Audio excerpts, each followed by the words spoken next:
Note to self. This video and its channel are intended for general audience.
Thomas the tank engine had been working in the coal yards all day.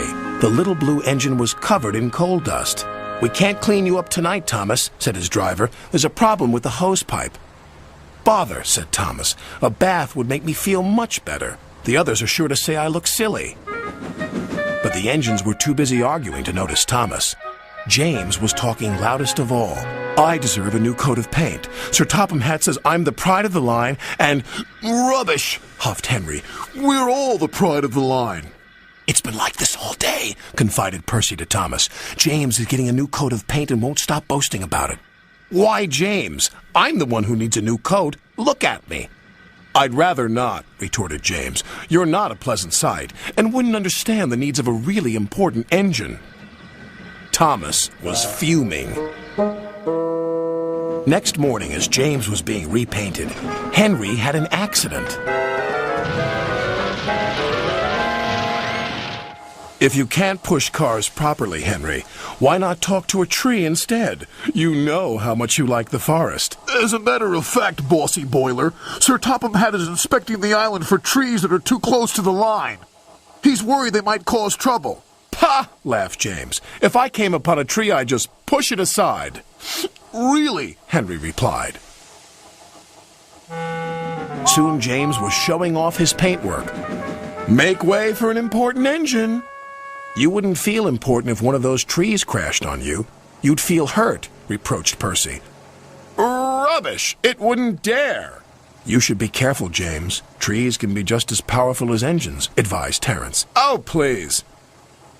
Now, excuse me, Sir Topham Hatt needs me to pull the express." And he huffed away.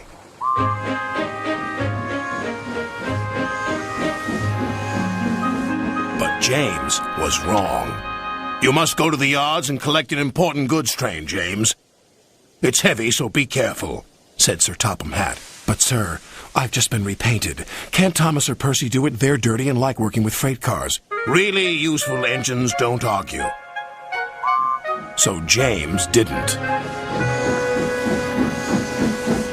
By the time he arrived at the yards, the weather had changed for the worse. "Your color's nice, James. Pity about your face, though," said a freight car. James ignored them and set off.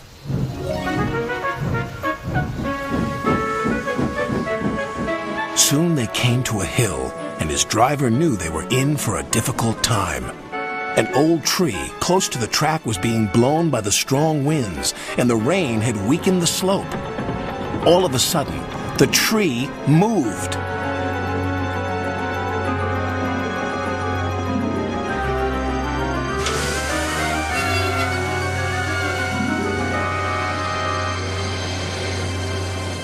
"Oh, help!"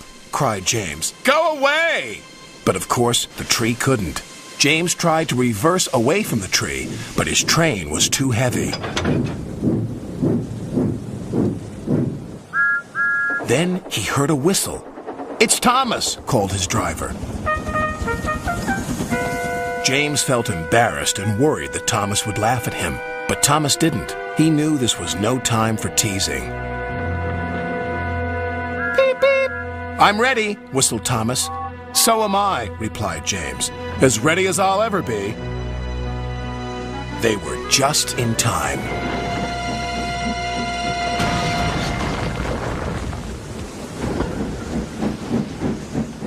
Later, James spoke to Thomas. Percy and Terence were so right to warn me. Thank you for rescuing me, Thomas. Oh, that's all right. We engines must pull together, whatever the weather. Just then, Edward bustled in. Sir Topham Hatt thinks you're both brave engines.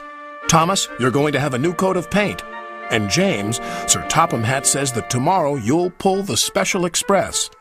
Everyone was very happy.